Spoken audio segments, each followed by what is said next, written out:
Olá, então vamos para a nossa próxima aula de bioquímica e nessa aula a gente vai tratar de carboidratos. O que a gente vai estudar de carboidratos? Nós vamos estudar as características deles, as funções e a classificação, porque existem 3 tipos de carboidratos, a gente vai estudar cada um deles. Então vamos lá. Os carboidratos, né, eles recebem outros nomes também. Se você vê, por exemplo, falando de glicídios, de açúcares, de sacarídeos, tudo isso se refere aos carboidratos, então é tudo a mesma coisa. Mas vamos considerar aqui, né, o nome carboidratos. E esse nome carboidratos, ele ajuda muito a gente a entender o que é essa molécula, né? Porque se a gente separar o nome e pegar lá carbo mais hidrato, aí eu coloquei um H, né, para ficar mais fácil para a gente se referir, mas enfim. Carbo se refere ao quê? Carbono. Hidrato se refere à água, não é? Então, o que é a molécula de carbono, molécula química de carboidrato? É o C, o carbono ligado à água, tá bom? Até escrever CH2O.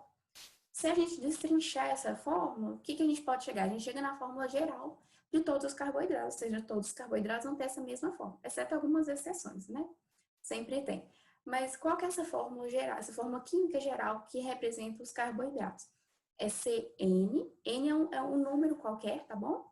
H2N, HN vezes 2, ou seja, o dobro de N, dobro do número de carbonos, ON. Então, eu tenho o mesmo número de carbonos e de oxigênio, e o número de hidrogênios é dobrado, tá? Então, coloquei esse carboidrato para a gente olhar, que é a glicose, tá? E qual que é a fórmula da glicose? É C6H12, ou seja, o dobro do número de hidrogênios, né?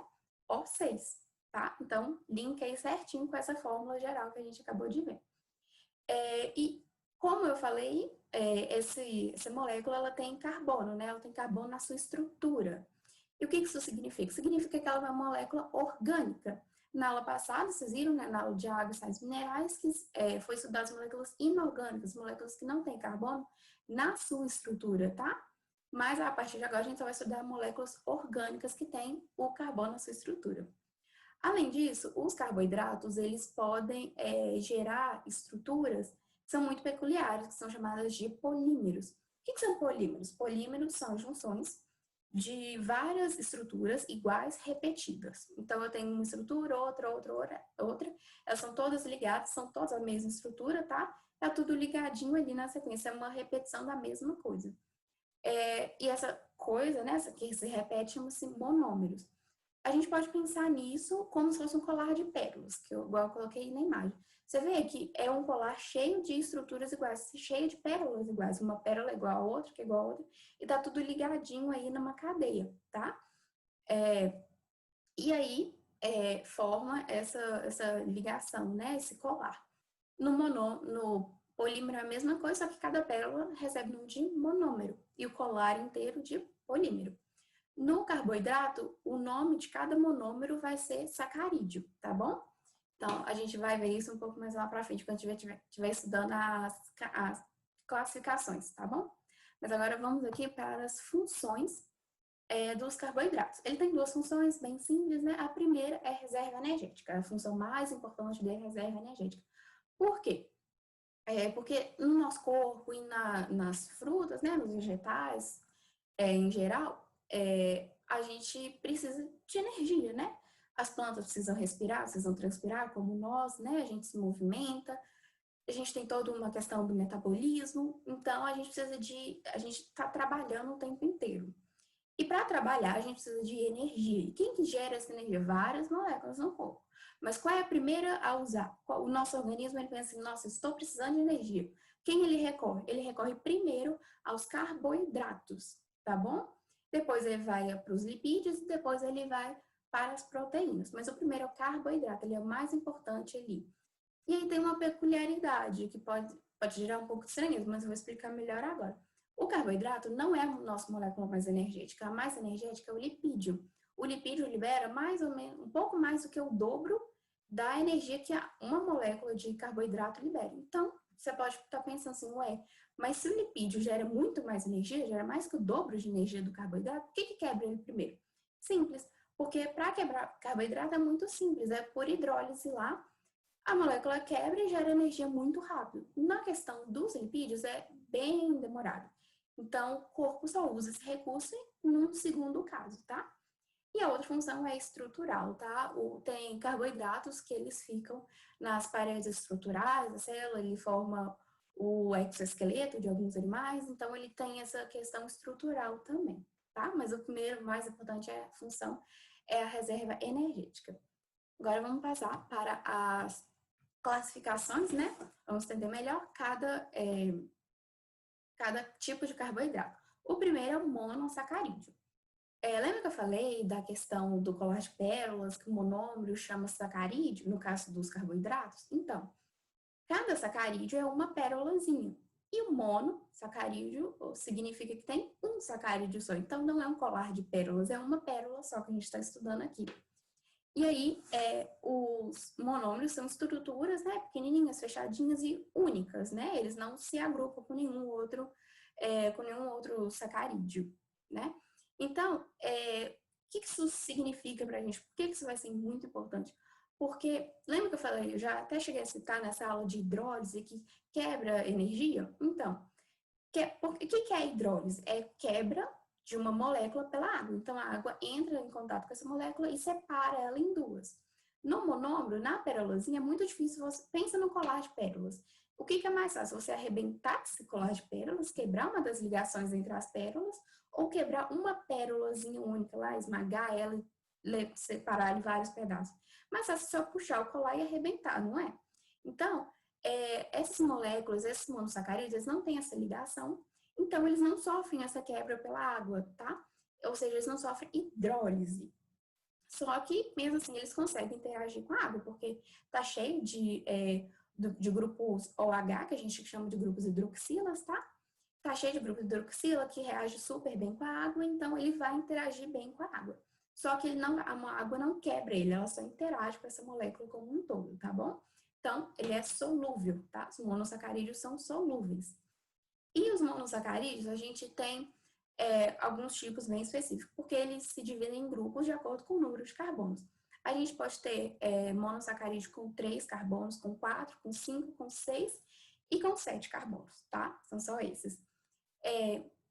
E aí, cada um desses monossacarídeos vai ter um nome de acordo com o número de carbonos. Então, a gente tem, quem tem 3 carbonos tem, qual é o nome dele? É triose.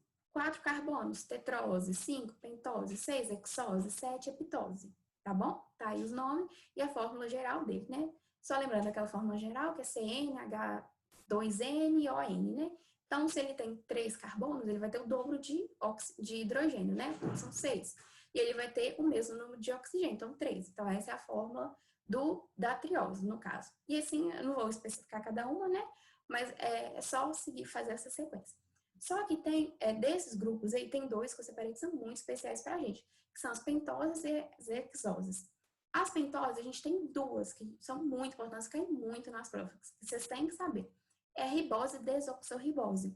Por que elas são tão importantes? Porque elas fazem parte dos ácidos nucleicos, que vocês vão estudar em genética depois.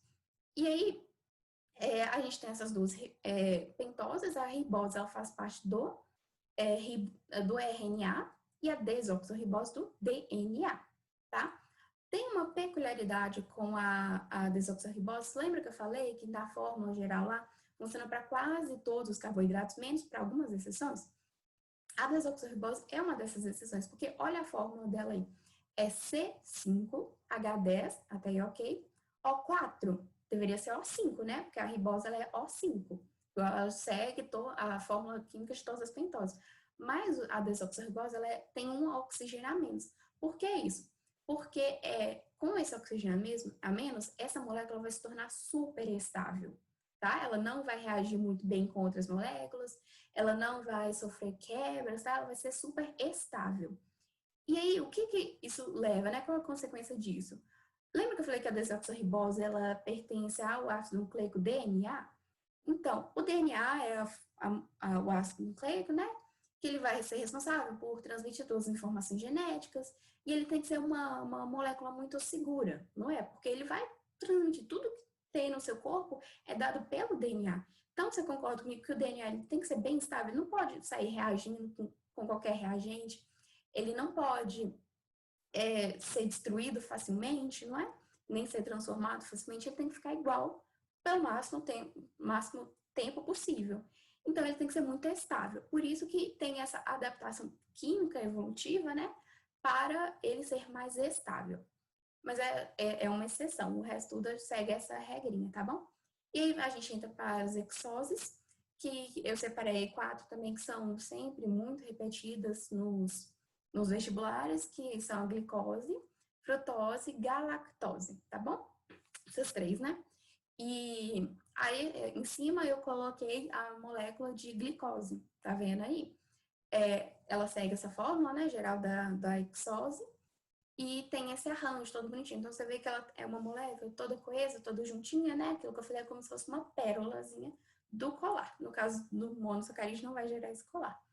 Mas aí, vamos seguir para o segundo tipo de carboidrato, que são os disacarídeos. Então, olha e percebe a diferença do nome. Lembra, no outro é monossacarídeo, tem quantos sacarídeos? 1. Disacarídeos vai ter quantos sacarídeos, então? 2, obviamente, não é? Então, são 2 sacarídeos, são 2 pérolas que estão juntinhas. Olha aí embaixo nessa imagem que eu coloquei. Tá vendo aí que no cantinho aqui direito a gente tem essas 2 estruturas que estão ligadas por um oxigênio aqui, que está linkando as duas? Então, esse é um disacarídeo, tá bom? No caso aí é a maltose.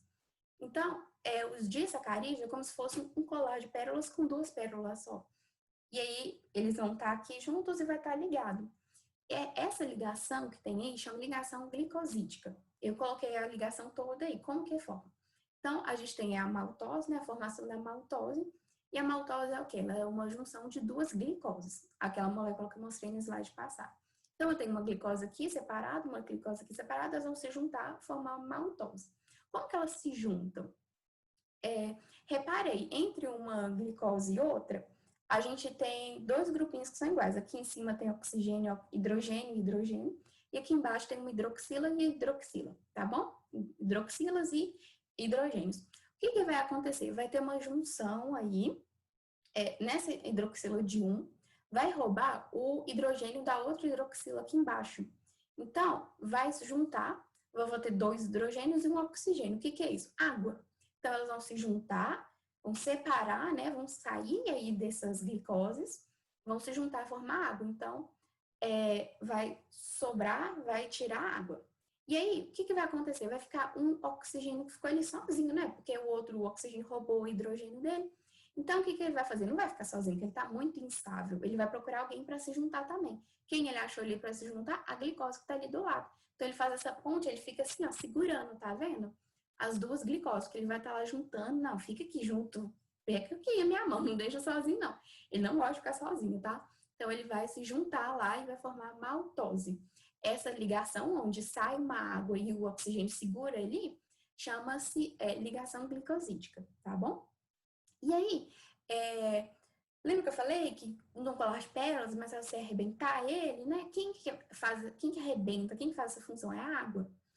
E onde que ela faz? Justamente na ligação. Ela vai ver lá um hidrogênio assim, sozinho, custando para segurar as 2 glicoses. Ela fala assim, não, peraí, vem cá. A água vai lá, pega esse oxigênio, se junta e aí separa de novo, tá? Aí fica uma hidroxila para lá, outra hidroxila para cá e as 2 glicoses separadas, ok? Esse processo de separar usando a água chama-se como hidrólise, ou seja, quebrei ali uma molécula ao meio por quem? Quem fez isso? Pela água, tá? Então, quebra pela água hidrólise. E aí a gente tem essas 2, né? A ligação glicosídica, que é uma condensação, igual tá aí embaixo na imagem, e a hidrólise, que é o processo reverso quando eu separo, tá bom? E aí a gente tem 3 exemplos que sempre caem nas provas também, que são a maltose, igual eu já até expliquei, né? Que é glicose mais glicose, lactose, que é glicose mais galactose, e a sacarose, que é glicose mais frutose, tá bom? Todas elas sofrem esse mesmo processo de ligação glicosídica, o hidrogênio fica assim no meio, e também só podem sofrer hidrólise, tá? Isso leva a gente para a terceira e último tipo de carboidrato, que são os polissacarídeos. Novamente, vamos prestar atenção no nome aí, quantos sacarídeos que tem? Poli, muitos, né? Então, 3, 4, 7, 10, 20, 30 sacarídeos, tá? Aí é ilimitado esse número, cada um vai ter um número certo lá. Mas é mais do que 2, é de 3 para cima. E aí, essa cadeia, né, escolar de pérolas também, cheio aí de pérolas, no caso, pode ter muitas, né? Ele também vai poder sofrer aquela hidrólise que eu expliquei, aquele processo, né? Tem também a ligação glicosídica, tá? É exatamente a mesma para os polissacarídeos e os disacarídeos, e a hidrólise também é a mesma coisa para os dois tipos de carboidratos, tá? Só não aplica para o monossacarídeo porque ele não tem essa ligação, obviamente, né? E aí, um detalhe é que esse polissacarídeo ele é insolúvel, tá bom? Os outros dois são solúveis, ele é insolúvel. E eu coloquei 4 exemplos pra gente que sempre são recorrentes nos vestibulares, tá bom? Que é a celulose. Por que ela é importante? Porque ela faz parte da parede celular, das células, né? E também, vocês podem lembrar, celulose lembra o quê? Lembra papel. Porque ela faz parte, né, das células vegetais, das árvores, né? E tira isso, tira a celulose, faz lá todo o processo para gerar o papel. Então, geralmente cai pedindo alguma coisa em relação a isso da celulose, tá? Quitina, muito importante também, faz parte da parede celular dos fungos, tá bom? Só dos fungos, mas também faz parte da parede celular. E uma outra importância dela, porque ela faz parte do exoesqueleto de artrópodes. Até coloquei uma imagem de uma cigarra saindo do exoesqueleto, né? Esse esqueleto é formado de quitina. Depois, esses dois aí, portanto, estão fazendo funções estruturais, né? Agora a gente vai para os polissacarídeos que têm função de reserva energética, que é o glicogênio, que ele tem reserva energética para os animais, tá? Só para os animais. E aí tem o amido, que ele também é reserva energética dos vegetais, só dos vegetais, tá? Então agora vamos ver aí uma sumarização de tudo, né? Um mapa mental que eu criei para ajudar a gente a entender tudo isso. Vamos lá. Então, nós temos os carboidratos. O que são carboidratos? São moléculas orgânicas, ou seja, que têm carbono na sua estrutura, e eles podem formar polímeros. E polímeros são uma repetição de monômeros, no caso dos carboidratos são de sacarídeos, né? E aí é como se fosse um colar de pérolas, onde cada pérolazinha é um sacarídeo, no caso dos carboidratos. Quais são as funções dos carboidratos? Primeiro é a função energética e depois tem a função estrutural. Os carboidratos são divididos em 3 grupos. Primeiro, são os monossacarídeos, que têm apenas um sacarídeo, apenas uma pérolazinha do colar. Os sacarídeos são solúveis em água, só que eles não sofrem hidrólise, porque eles não têm a ligação, né? Então, para ser quebrada. O mais importante dos monossacarídeos são as pentosas, que é a ribose, que faz parte do RNA, e a desoxirribose, que faz parte do DNA, e as hexoses, que são glicose, frutose e maltose. Depois a gente tem os disacarídeos, que são compostos por 2 sacarídeos. Eles são solúveis e sofrem hidrólise, porque eles têm essa ligação. E a gente tem aí a maltose, que é uma junção de glicose com glicose, lactose, que é uma função de glicose com galactose, e sacarose, que é glicose com frutose. Por último, nós temos os polissacarídeos, que são insolúveis, são compostos de mais de 2 sacarídeos, né, de 3 para cima. Eles são insolúveis e sofrem hidrólise, porque eles também têm essa ligação entre uma sacarose e outra.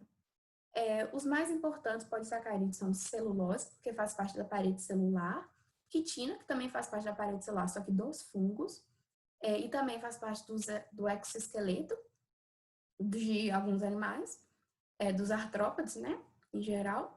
Tem o glicogênio e o amido, que são reserva energética, sendo que o glicogênio é uma reserva energética animal e o amido vegetal. Então é isso. Eu espero que vocês tenham aprendido muito com essa aula e essas são as minhas referências bibliográficas. Muito obrigada pela atenção e até a próxima aula.